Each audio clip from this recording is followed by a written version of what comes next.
या कार्यक्रमाला उपस्थित सर्व या क्षेत्रातल्या माझ्या तज्ज्ञ बंधूंनो, भगिनींनो, खरं तर या संदर्भामध्ये गिरीश कुबेरजींनी पु ल देशपांडे यांचं वाक्य उद्धृत करताना सांगितलं की बाकी सर्व नशा एकदा परवड गई, पण माईकची नशा मात्र ही महाग होत असतं.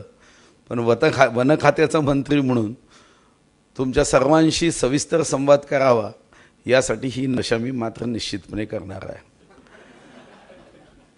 हे खरं आहे की जंगलाची कथा आणि जंगलाची व्यथा या विषयावर आपण संवाद व्हावा याकरता लोकसत्तानी एक उत्तम कार्यक्रमाचं आयोजन इथं केलं.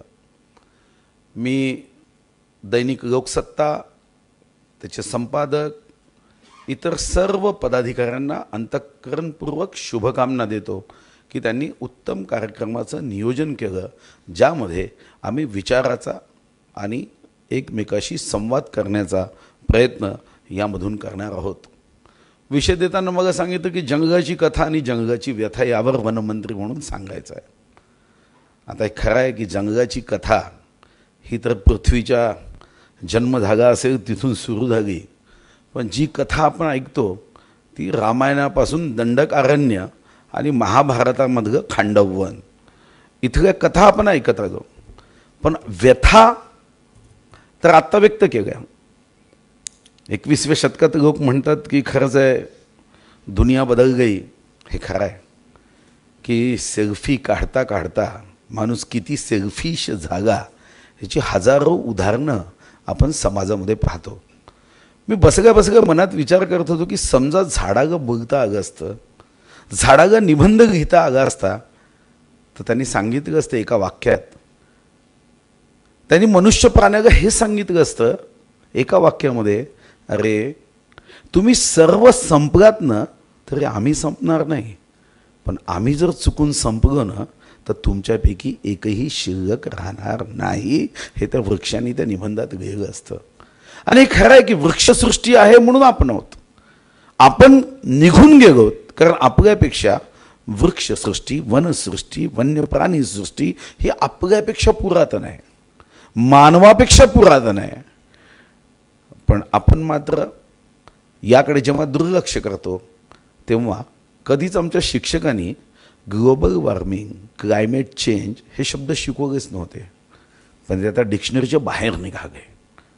यावर अजून अभ्यास झाला नाही की आपण पर्यावरणाच्या संदर्भामध्ये, वनाच्या संदर्भामध्ये ही जी ईश्वराने निर्माण केलेली सृष्टी आणि त्याची शृंखला याच्यावर आघात करताना आपलं काय नुकसान होत आहे.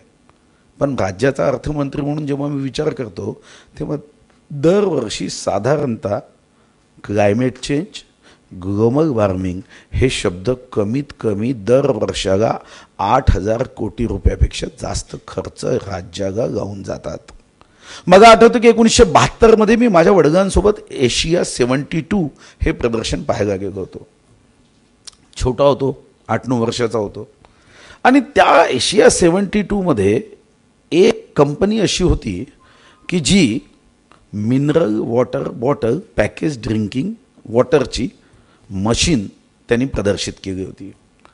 मी वडिलांना विचारलं, हा धंदा करणारा तर मूर्ख राहिले, पाण्याचा धंदा, आपल्याकडे पाणी पाजणं हे पुण्याचं काम सांगितलं जातं, पाणी विकणं हे पुण्याचं काम तर मी कधी ऐकलं नाही.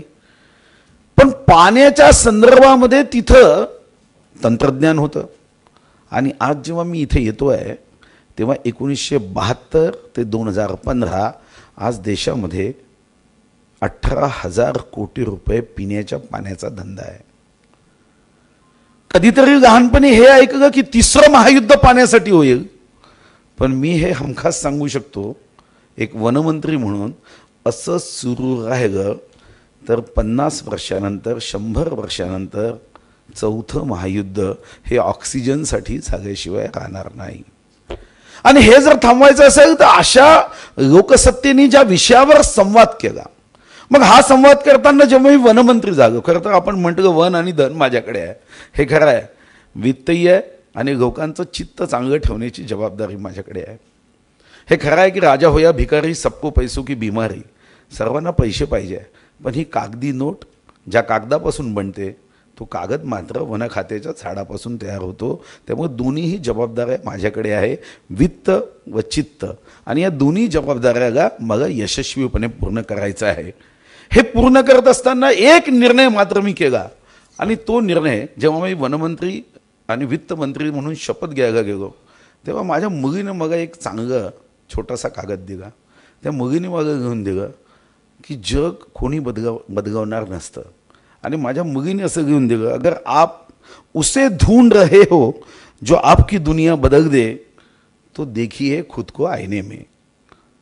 आणि मग मी विचार केला की हे आपण निर्णय करायचे आहे, कोणाला काय वाटतं याच्यावर निर्णय होणार नाही. आपण समजून घ्यायचं आणि निर्णय करायचे ज्याच्या भागामध्ये मी निश्चितपणे येणार आहोत. पण जसं मी अगोदर म्हटलं तसं आपण या गोष्टीकडे गंभीरतेने लक्ष दिलं नाही.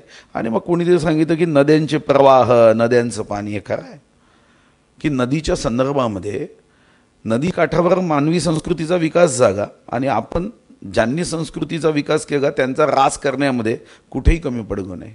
आपण त्या संस्कृतीचा ऱ्हास करण्यामध्ये पुढाकार घेतला आणि आज मग नमामि गंगे, आपण महाराष्ट्रात पुढच्या वर्षी नमामि चंद्रभागा करतोय. पाणी शुद्ध मिळावं, पाणी सहजपणे मिळावं. पाणी हे जीवन आहे. नुसतं नाव बदलल्याने पाणी जीवन होत नाही. मागच्या सरकारमध्ये आम्ही बघितलं की पाणी पुरवठा विभागाचं नाव महाराष्ट्र जीवन प्राधिकरण केलं, सिंचन विभागाचं नाव जलसंपदा विभाग केलं. आम्ही विभागाची नावं बदलवली पण कृतीतून मात्र खरंच त्या नावानुसार आपण आचरण केलं नाही आणि त्याचा परिणाम आम्हाला झाला. आपण जेव्हा धर्म पाहतो, मी जेव्हा वनमंत्री झालो तेव्हा माझ्या लक्षात आलं की किती निकटचा संबंध हा वनाशी आहे.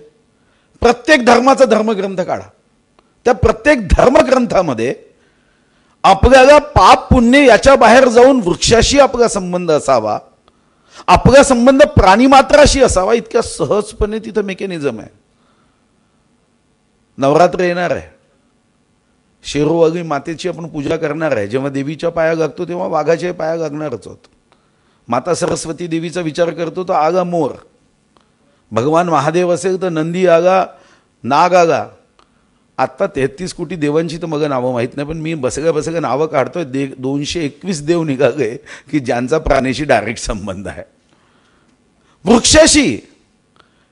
म्हणजे 7 जन्म जर पती पाहिजे असेल तर त्याला फक्त एकच खातं आहे, वन खातं, वडाचं झाड. धागे बांधन 7 जन्म पती घ्या, शिवाय नाही. अरे मोक्ष पाहिजे असेल तर वन खातं आहे. कावगा पिंडीगा शिवगा शिवाय वन खात्याचा मोक्ष नाही. शेवट सुद्धा वन खात्याच्या बांबूवरून आहे. इतकं वन खातं माणसाच्या जीवनाशी संबंधित आहे. कोणताही धर्म घ्या, इस्लाम घ्या, त्याची झाडांची संख्या त्यांनी सांगतं पवित्र झाड. मग खजूर आहे, जैतून आहे, अनार आहे, अंजीर आहे, बेर आहे, बबूग आहे. शीख घ्या, पिंपळ, रिठा. बुद्ध घ्या, पिंपळ, साग, वड, जांभूळ, खिरणी. पारशी घ्या, डेट, चुंबकी, प्रोमग्रेनेट. बायबलमध्ये नंदनवन ज्याला आपण म्हणतो त्याच्यात पिंपळ, वड, चंदन, कांचन, कल्पवृक्ष, जांभूळ, जे जे म्हणून धर्म घ्या, त्या प्रत्येक धर्मामध्ये झाडांना पवित्र दर्जा दिला आहे. आणि या पवित्र दर्जा देतानाची भूमिका जी काही असेल तीच अशी आहे की आपल्याला एक जर वडाचं झाड रोज 600 रुपयाचा ऑक्सिजन देते, म्हणजे आपण जर विचार केला तर साधारणतः 2,16,000 रुपयाचं एक वडाचं झाड आम्हाला प्राणवायू देत असेल. आणि नुसतं प्राणवायू देत नाही. मी मागच्या 2 महिन्यापूर्वी कुठेतरी एकदा वाचत होतो, तिथं लिहिलं होतं की पर्यावरण चांगलं नसेल तर माणूस चिडका होतो. आणि मग माझ्या लक्षात आलं की जेव्हा नवरा बायकोवर चिडत असेल किंवा बायको नवऱ्यावर चिडत असेल, एकमेकाला दोष द्यायचा नाही, तो पर्यावरण विभागाला द्यायचा. कारण चांगलं पर्यावरण नाही म्हणून हे चिडण्याचे प्रकार वाढतात. एकमेकाला दोष यापुढे कोणीही कोणाला द्यायचा नाही. पर्यावरण चांगलं असतं तर कदाचित चिडकेपणा कमी झाला असता. हा संबंध पर्यावरणाशी आहे. पण दुर्दैवाने मनुष्याचं जीवन हे शोषण करण्यामध्ये गेलं, दोहन करण्यामध्ये नाही. निसर्गामध्ये, वनामध्ये आपल्या इच्छा पूर्ण करू शकणारी शक्ती आहे, पण आपल्या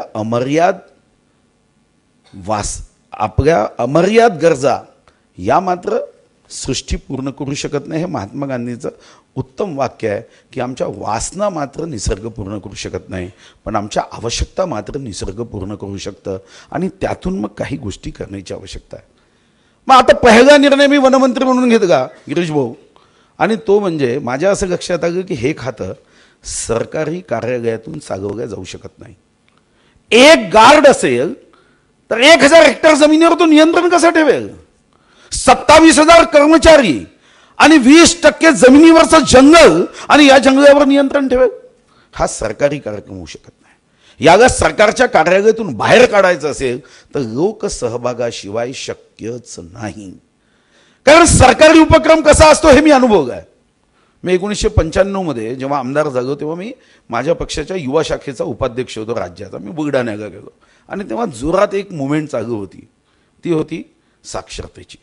आणि बुलढाणा कलेक्टरच्या कार्यालयाच्या भिंतीवर लिहिलं होतं, निरक्षरांनो साक्षर व्हा. आणि माझ्या लक्षात आलं की राजकीय उपक्रम असेच असतात. निरक्षरांनो साक्षर व्हा. निरक्षरांना साक्षर करा मी समजू शकतो, पण निरक्षरांनो साक्षर व्हा म्हणजे 100% सरकारी उपक्रम आहे. मग आठवते की सीताबर्डी नागपूर तिथे एक बोर्ड होता आणि बोर्डावर लिहिलं होतं, पीना पिगाना मगर पीकर गाडी नहीं चगाना, पोलीस विभाग वाहतूक शाखा. मी आर पाटील साहेब होते, त्यांना पत्र दिलं. म्हणजे बोर्डाचा फोटो काढून म्हणजे पोलिसांना हे मान्य आहे का की पीना पिगाना मगर पीकर गाडी नहीं चगाना बोर्ड काढायला गावगा.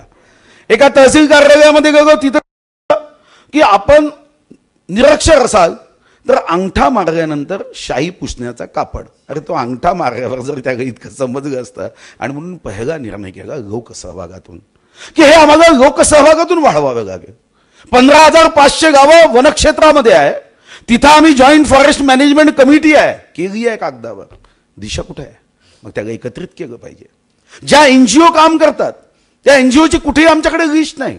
प्रत्येक NGO त्याला जे वाटेल त्या पद्धतीने आपलं मत बनवतो. चक्रधर स्वामीच्या हत्तीसारखं, जे हात लागला तो हत्ती. आपल्याला असं मत बनवायचं नाही. जसं उदाहरण आता सांगायचं असेल तर साहेब बोलले की फ्लेमिंगोचं अभयारण्य केलं त्यामुळे असे प्रश्न निर्माण होईल. ते तर काय झालं? आजपर्यंत काय झालं? आजपर्यंत काय नाही केलं काम? आजपर्यंत तुम्हाला तो गाळ साफ करता येत होता ना, पण तो गाळ साफ नाही केला. इतके वर्ष 50 फुटावरून तो 16 फुटापर्यंत आला. म्हणजे कृती न करता फक्त आपण त्या प्रश्नावर विचार करत राहिलो तर मला वाटतं की ही बिरबलाची खिचडी होईल आणि त्यातून आपलं जे मत तयार होतं ते योग्य पद्धतीने जाऊ शकत नाही. आणि म्हणून जॉईंट फॉरेस्ट मॅनेजमेंट कमिटी याचा आपण विचार केला. दुसरा निर्णय केला की मेंदूचा मार्ग पोटातून जातो. हे सारं पुस्तकातलं तत्वज्ञान, धर्मातलं तत्वज्ञान हे पोटासमोर थिटा आहे. जसं आता किशोरजी म्हणाले 1,00,000 हेक्टरमध्ये अतिक्रमण झालं, हे देणं योग्य आहे का? जर तुम्ही त्या शेतकरी कुटुंबाकडे गेलात ज्याचं परिवार त्याच्यावर 2 एकरावर असेल, त्याला हे तत्वज्ञान मान्यच नाही ना. मग याचा तोडगा काय? याचा तोडगा आपल्याला व्यावहारिक काढावा लागेल. हे खरं आहे की या कायद्याचा उपयोग करून जर नवीन अतिक्रमण करणारे असेल तर काय केलं पाहिजे? त्याच्यासाठी आपल्याकडे सॅटेलाइट आपल्यावर सर्व्हिलन्स करता येतो, त्याचा उपयोग आपल्याला करता येतो. मराठवाड्याला पण हा करण्याचं काम सुरू केलं. मराठवाड्यामध्ये एक माजी उच्च न्यायालयाच्या न्यायाधीशांनी ही मुवमेंट चालवली, करा जमीन तुमची आहे. मग आपण सांगितलं की तुम्ही सॅटेलाइटच्या माध्यमातून द्या ना. मागच्या महिन्यात काय होतं?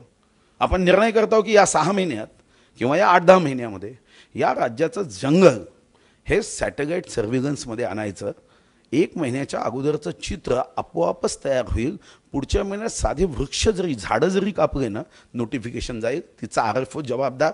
काही करायची गरज नाही. जगात आपण सांगतो हे चांगलं आहे ते चांगलं आहे. जगात गाडी कुठेही पार्क केली की त्याला फोटो जातो की ना. मग टेक्नॉलॉजी आहे ना, मग आम्ही का नाही वापरत? आम्ही निर्णय केला की वन विभागात ही टेक्नॉलॉजी वापरायची. उद्या सिरोंच्याकडून कागजनगरकडे लाकडाची चोरी होत असेल, गोदावरीच्या नदीच्या पात्राचा उपयोग केला जात असेल, तिथं गार्ड नक्षलवाद्याच्या भीतीने जात नसेल तर आपल्याकडे सॅटेलाइट सर्व्हिलन्स आहे. वाघाच्या पोचिंगबद्दल आपण सांगितलं. वाघाच्या संदर्भात केंद्र सरकारकडून आपण स्पेशल फोर्स घेतला. 5 वर्ष त्याचे पैसे केंद्र सरकार देणार आहे आणि नंतर राज्य जबाबदारी घेणार आहे. पण हा करताना आय सर्व्हिलन्स आहे की ज्या आय सर्व्हिलन्सचा आपण पहिला उपयोग ताडोब्यामध्ये करतोय. एक जरी माणूस जर आपल्याला असं वाटलं की हा इथं गैरकानूनी फिरताना दिसतोय, 5 मिनिटापेक्षाही कमी वेळात तिथं असणाऱ्या व्यक्तीला संदेश जाईल आणि आपण मग पोचिंग थांबवू शकतो. टेक्नॉलॉजीचा उपयोग आपण करू शकतो. हा टेक्नॉलॉजीचा उपयोग करण्याचा निर्णय आपण केला की या टेक्नॉलॉजीच्या माध्यमातून गेला पाहिजे. पण एक विषय तेवढाच खरा आहे की जर मेंदूचा मार्ग पोटातून जातो, लोकसहभाग वाढवायचा असेल तर फक्त कायदे करून होणार नाही. त्यामध्ये त्या लोकांना असं वाटलं पाहिजे. जसं एक काळ होता की महसूल, आजही तुम्ही महसूल विभागाचं पत्र तुमच्याकडे आलं, GR आला तर महसूल आणि वने लिहिला जातो. सही माझी नसते कारण ते महसूल खात्याची असते, पण महसूल खाते 21व्या शतकातही महसूल आणि वने का लिहितो? तर पहिल्यांदा राजे जे असायचे, रजवाडे जे असायचे, त्यांच्या तिजोरीमध्ये पैसे येणारं मोठं खातं वन खातं होतं आणि महसूल आणि वने असं लिहिलं जायचं. मग मी विचार केला की इतके वर्ष महसूल आणि वने लिहिलं जातं. कौटिल्याने उल्लेख केला, चाणक्याने उल्लेख केला, रामायणापासून आजपर्यंत चंद्रगुप्त मौर्यानी तर तेव्हा फॉरेस्ट डिपार्टमेंट केला होता. अकबर त्यांनी सुद्धा यावर लक्ष दिलं. 18व्या शतकामध्ये पॉलिसी तयार झाली. मग याचा अर्थ वन खात्यामध्ये तर संपत्ती आहे. वन खातं हे रोजगार देणारं खातं आहे आणि त्यातून आपण अनेक निर्णय केले. मग फेडरेशनचा निर्णय असेल, वनधन शॉप असेल, डॉक्टर श्यामाप्रसाद मुखर्जी जनवन योजना असेल, आपण विचार केला की या 33 उपजापासून आपल्याला पुढे जाता येईल का. आणि एक छोटासा प्रयोग केला. वनधन जनधन विक्री केंद्र एक नागपूरला सुरू केलं. पहिल्या दिवशी 36,000 रुपयाची विक्री झाली. आणि मग लक्षात आलं, अरे ही तर संपत्ती आहे, याला पुढे नेता येईल, याला आपल्याला CSR जोडता येईल. महामहिम राज्यपाल महोदयांकडे आपण आत्ता टॉपच्या 150 उद्योगपतींना बोलवतोय. त्यांच्याकडून या क्षेत्रामध्ये रोजगारासाठी मग मायक्रो फायनान्सिंग करता येईल का. नोबेल पुरस्कार प्राप्त मोहम्मद युनुसजी सोबत मी 6 तास बसलो. त्यांच्याकडून समजून घेतलं की सोशल बिझनेस काय. वन खात्यामध्ये तर रोजगार देण्याची संधी आहे. जितका रोजगार हा उद्योगामध्ये आहे तेवढाच रोजगार आपण वन खात्याने मिळवू शकतो. मग मला माहीत झालं की आपल्या देशातून 60,000 कोटीचा आपण हस्तकला मध्ये आपण एक्सपोर्ट करतो, पण आपण वन उपजामध्ये मागे आहोत. मग आपण वनौषधीबद्दल निर्णय केला. अरे ज्यांच्याकडे जंगल नाही ती लोक 1000 कोटीचा व्यवसाय करतात. ज्यांच्याकडे जंगलाशी संबंध नाही ते आमचा डायबिटीसचा ग्लास 1200 रुपये विकतात, आम्ही 100 रुपये देऊ शकतो. पण मॅनेजमेंट नव्हतं. मग आपण त्यासाठी KPMGला सांगितलं की याच्यावर तुम्ही एक रचना तयार करा की ज्या माध्यमातून आपण रोजगार देऊ शकू.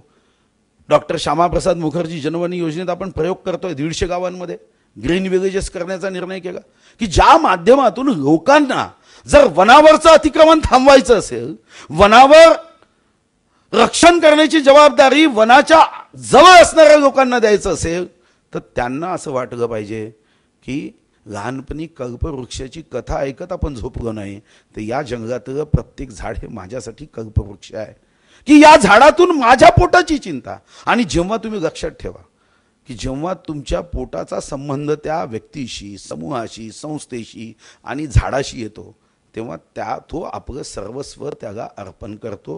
ही एकूण आपल्या देशामध्ये असणारी मानसिक भावना आहे. आणि म्हणून मग संत तुकाराम असेल, ज्ञानेश्वर असेल, त्यांनी सुद्धा वृक्षवेली आम्हा सोयरे वनचरे हे का म्हटलं. कारण आमच्यामध्ये हे बिंबवण्याचा प्रयत्न हा इतक्या वर्षापासून आमच्याकडे सुरू होता, पण निसर्ग शृंखला तोडण्यामध्ये आपण खूप पुढाकार घेतला आणि त्यातून अनेक प्रश्न निर्माण झाले. एक छोटा प्रयोग मी केला की विद्यार्थ्यांमध्ये आपण वृक्ष लावण्याचा प्रयत्न करू शकतो का. 15 ऑगस्टला आपण 32,000 शाळांमध्ये वृक्ष लावले एका दिवशी. आत्मविश्वास वाढला, हे करू शकतो.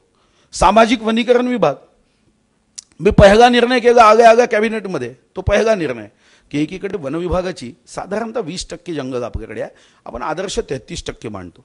मग मी विचार केला की 33% करायचं असेल तर जमीन संपादित करून झाडं लावता येत नाही, लोकांना प्रेरणा द्यावी लागेल. वनेतर जमिनीमध्ये आपण झाडं लावू शकतो का. आणि त्यातून सामाजिक वनीकरण विभाग हा जलसंधारणाचा पार्ट होता, तो आपण वन विभागाकडे वर्ग केला आणि सामाजिक वनीकरण विभागाच्या माध्यमातून मग काही GRs काढले. आज सन्माननीय राज ठाकरेजींनी 93 हेक्टर जमीन घेतली की आम्ही नाशिक महानगरपालिकेच्या माध्यमातून काम करतो.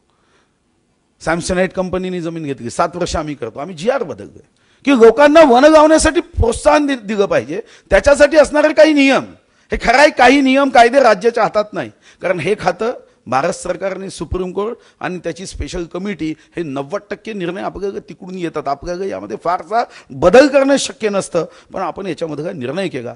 निसर्ग इको टुरिझम बोर्ड आपण स्थापन केलं की ज्या माध्यमातून यातून रोजगार कसा उपलब्ध करता येईल. कोकणामध्ये ग्रामीण पर्यटन विकास कार्यक्रम सुरू केला.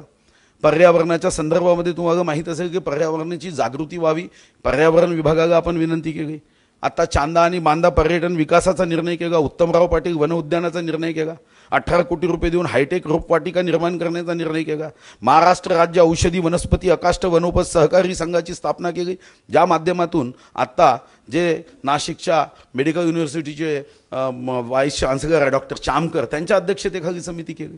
ही करत असताना मग विचार केला की याला शेवटी मार्केटिंग आवश्यक असतं. अनेकदा मार्केटिंग नसेल, मग आपण विनय सहस्त्रबुद्धे यांना विनंती केली की तुम्ही आता देशाचा अभ्यास करा. त्यांची समिती केली. या बजेटमध्ये 25 कोटी आपण वनौषधी, हस्तकला, कुटीरोद्योग, ग्रामोद्योग, वर्धेगा ज्या ठिकाणी महात्मा गांधीजी सेवाग्राममध्ये 10 ते 12 वर्ष राहिले तिथून याची सुरुवात व्हावी. आपण 25 कोटी हे केलं. माननीय गडकरी साहेबांना विनंती केली, ज्याच्याबद्दल तुम्ही जाहिरात वाचली असेल तर रस्ते ग्रीन वे करण्याचा निर्णय केला. आपण आपल्या राज्यामध्ये 90,000 किलोमीटर करताना बांधकाम विभागाला सूचना दिल्या की तुम्ही रस्त्याच्या एस्टिमेटमध्ये आजूबाजूला वृक्ष लागवड करा. ही करताना सुद्धा प्रत्येक एका रस्त्याचं एक महत्त्व करा. मिक्स झाडं करू नका. एक वड दिसत आहे, मग कुठं पिंपळ दिसत आहे, कुठं चिंच दिसत आहे, विविध पद्धतीने एक रोडगा ना, मग फ्रूट रोड असेल तर मग कवठ आहे, बेग आहे, अशी विविध माध्यमातून तुम्ही काम करा. आपण बगारपुरा आपण वनस्पती उद्यान करतोय, तिथं आपण बायोडायव्हर्सिटी पार्क करतोय, बॉटनिकल गार्डन करतोय. 350 वर्षापूर्वी बंगलोरला इंग्रजांनी केला आणि आपण मात्र आपल्याच लोकांना किती वनस्पती आहे. जेव्हा मी वनमंत्री झालो तेव्हा म्हणतो आपल्या किती झाडं आहे सांगता येईल का, ते म्हणाले अशी यंत्रणाच नाही. म्हणून विकसित केला की आमच्या राज्यामध्ये किती प्रकार आहे, काय आहेत, आणि मग ते विकसित करत करत त्याच्यावर काम सुरू झालं. जैवविविधता बोर्ड झालं. जैवविविधता बोर्ड झाल्यावर लक्षात आलं की 161 अशा वृक्षाच्या प्रजाती आहे ज्या आता अतिशय नष्ट होण्याच्या मार्गावर आहे. 48 पक्ष्यांच्या प्रजाती आहे ज्या नष्ट होण्याच्या मार्गावर आहे.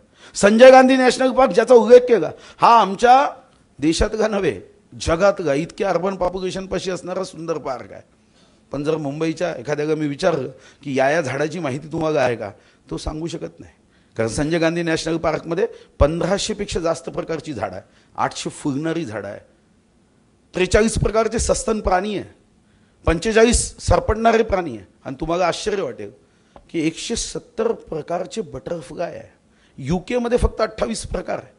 आपलं राज्य या देशातलं पहिलं राज्य आहे ज्यांनी ब्ल्यू मार्मॉन याला आपण राज्याचा फुलपाखराचा दर्जा दिला. आता त्याच्यावर कोणीतरी टीका केली म्हणजे संत्र्यावर त्याचा परिणाम होतो, असा होतो. काही परिणाम होत नाही.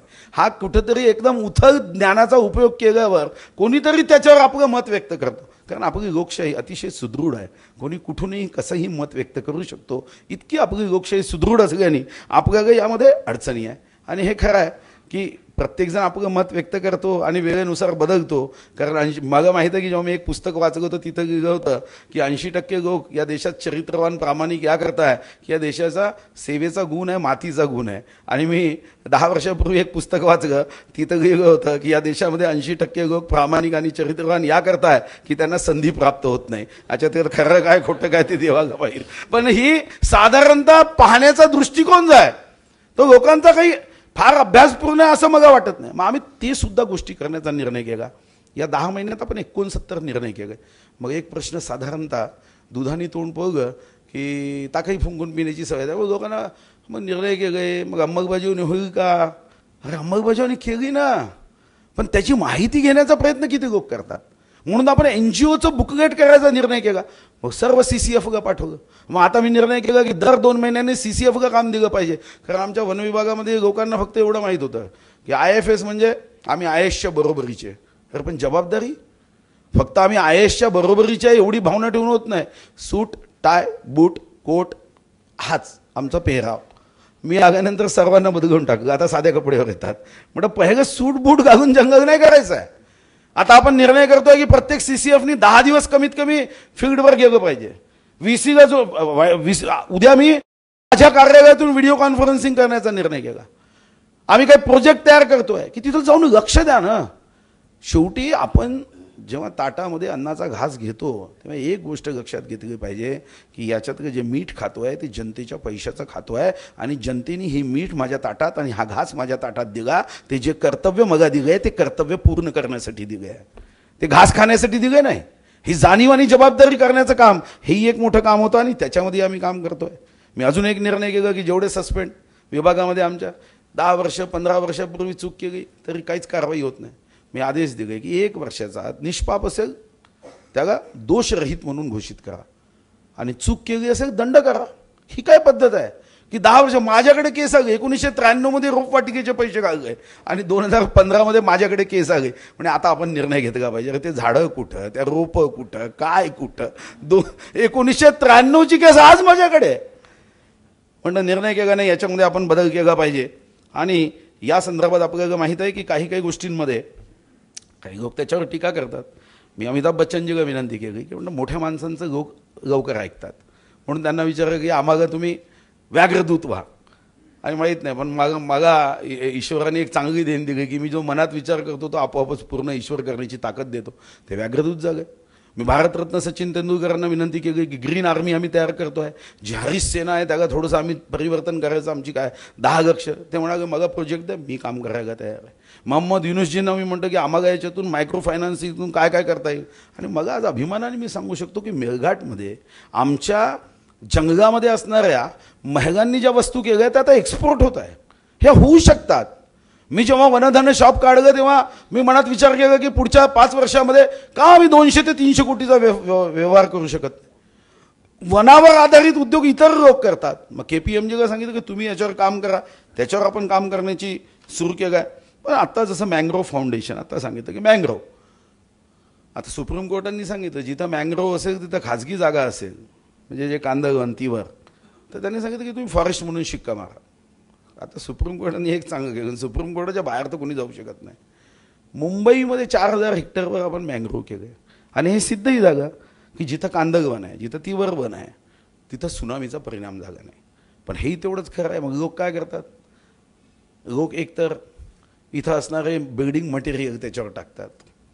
मग मी सांगितलं कायदा बदलावा ना, बिल्डिंग मटेरियल जो टाकेल त्याला दंड किती, काही पैशाचा दंड करा, काही रुपयाचा दंड करा. तर यातून तो आपलं मटेरियल टाकणं, डंप करणं सोडणार नाही. आणि दुसरी गोष्ट, तिथं असणाऱ्या मँग्रोव्हचा फायदा लोकांना होईल का, त्यातून काही रोजगार मिळू शकतो का. मग ते समोर आलं, हो मँग्रोव्हमधून जिथं आपण रोजगार देऊ ते सर्व सुरक्षित आणि टिकणार आहे. मग मँग्रोव्ह फाउंडेशन मी मागच्या आठवड्यापूर्वी केलं, 115 कोटी रुपये आपण तिथं ठेवले त्या व्याजामध्ये. मग आपल्याकडे उत्कृष्ट, मी तर शुद्ध शाकाहारी आहे, पण आता माझ्यावरती जबाबदारी आहे, त्याच्यामुळे खेकडे संवर्धन करू शकतो आपण. अतिशय उत्तम जागा आहे ती मँग्रोव्हची. मग त्याला डबा बंद करता येईल का. आणि आपल्याकडे पद्धत आहे, साधं कोणी हातात दिलं प्लॅस्टिकच्या पिशवीमध्ये महत्त्व नाही, पण त्याच्यामध्ये काय घटक असतात, काय असतं, त्याच्यातून काय होतं हे चांगलं घेऊन द्या.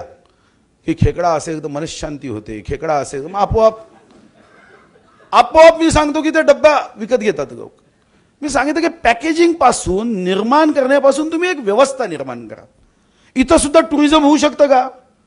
आता मी काही देशांची माहिती जेव्हा घेतली तेव्हा लक्षात आलं की कोणीतरी कधीतरी एक दिवस त्या खुर्चीवर बसला, तिचा राजा, ती खुर्ची इतके वर्ष जतन करून इथं बसला, तर एकच दिवस बसला आयुष्याच्या. 36,500 दिवस, जर 100 वर्षाचं आयुष्य, एक दिवस बसला. पण ते एक दिवसाची किंमत पूर्ण वसूल करून हजारो कोटी डॉलर्स त्याच्यातून जमा करण्याची जी पद्धत आहे ती आपल्या देशाने काय अजून विकसित केली नाही, पण ती विकसित करता येते. आणि ती विकसित केली. मँग्रोव्ह असेल, रोजगाराची साधनं देणारी असेल, वन्यजीव असेल, वनसृष्टी असेल, ती विकसित करावी लागेल.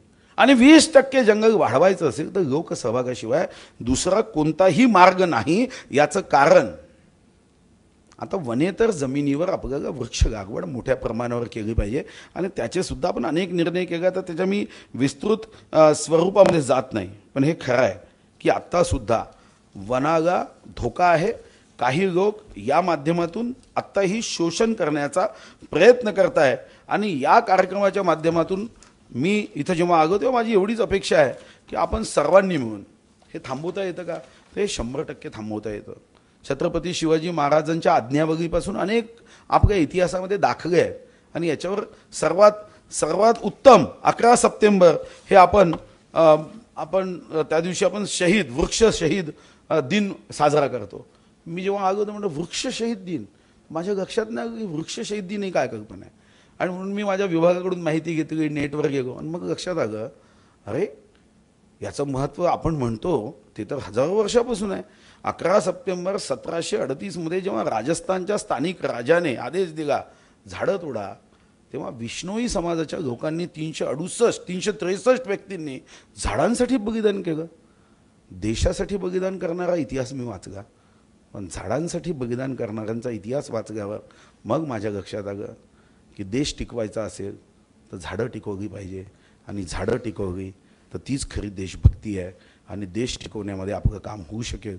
विष्णोई समाजांनी जो आम्हाला सांगितलं तोच पुढे घेऊन आपण काम करतो आहे.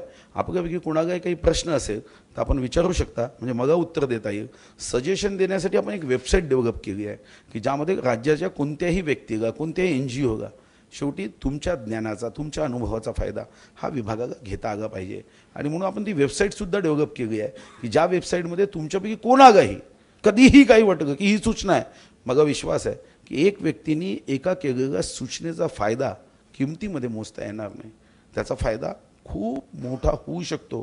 आणि म्हणून त्यासाठी आपण वेबसाईट केली आहे. आपल्यापैकी कोणालाही कधीही सूचना करता येईल, पत्राच्या माध्यमातून करता येईल, SMS च्या माध्यमातून करता येईल, फेसबुकच्या माध्यमातून करता येईल. आपल्याला या सूचना आपण द्याव्यात. खरं तर या कार्यक्रमाचं निमंत्रण मी याकरता स्वीकारलं की हा गोवर्धन पर्वत आहे, हा कोणीही एक सरकारचा एक विभाग उचलू शकणार नाही. हा समस्यांचा गोवर्धन तुम्ही आम्ही समाजाच्या प्रत्येकाला उचलणं हे गरजेचं आहे, क्रमप्राप्त आहे. आणि त्यासाठी मला वाटतं की हे पवित्र कार्य आपण हातात घ्यावं. लोकसत्तेने अतिशय उत्तम कार्यक्रम घेतला. मी गिरीश कुबेरजींचं अभिनंदन करेन, आणि मला विश्वास आहे की जर या कार्यक्रमातून आपण पुढे गेला तर कुबेर साहेब, वन विभाग हा कुबेराचा खजिना झाल्याशिवाय राहणार नाही. धन्यवाद. जय हिंद, जय महाराष्ट्र.